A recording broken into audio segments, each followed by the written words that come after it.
اور اب ٹیک کی دنیا سے ایک خبر۔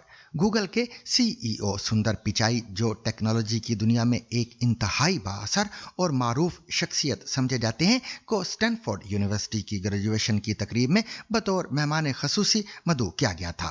جیسے ہی ان کے خطاب کے لیے اسٹیج پر آنے کا اعلان ہوا، کچھ طلباء نے احتجاجاً ہال سے واک آؤٹ کر دیا۔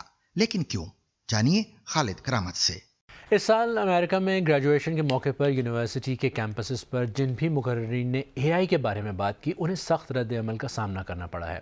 مگر اسٹینفورڈ یونیورسٹی میں پیش آنے والے واقعے میں گوگل کے سی ای او شامل تھے، ایک بڑی شخصیت ہیں وہ۔ اس ویڈیو میں دیکھ سکتے ہیں کہ جیسے ہی سندر پچائی کو اسٹوڈنٹ سے خطاب کرنے کے لیے دعوت دی جاتی ہے، اسٹوڈنٹس اٹھنا شروع کر دیتے ہیں اور پھر ایک لائن لگ جاتی ہے۔ بی بی سی کی جانب سے فلم کی گئی ویڈیو میں اسٹوڈنٹس گوگل کے امریکی حکومت کے ساتھ متنازع کام میں تعاون کے خلاف نظر آئے۔ ایک سائن پر لکھا تھا کہ آئس گوگل کے ساتھ مخبری کرتا ہے۔ آئس امریکہ میں امیگرنٹس کے خلاف تحریک میں جو ایک کریک ڈاؤن جو چل رہا ہے اس میں پیش ہے۔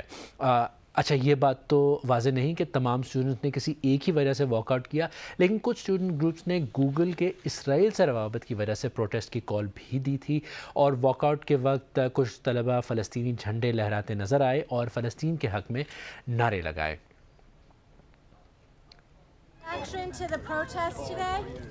جب بی بی سی نے سندر پچائی سے واک آؤٹ کے بارے میں ان کا موقف جاننے کی کوشش کی تو انہوں نے آگے سے کوئی جواب نہیں دیا، اور ایک دلچسپ بات یہ بھی ہے کہ سندر پچائی خود بھی اسٹینفورڈ یونیورسٹی میں تعلیم حاصل کر چکے ہیں۔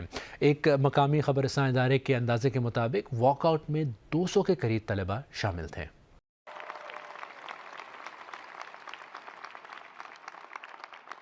I must warn you all, this is only the second commencement speech I've ever given. The first was literally in my backyard. It was the spring of 2020, right in the middle of COVID and lockdowns.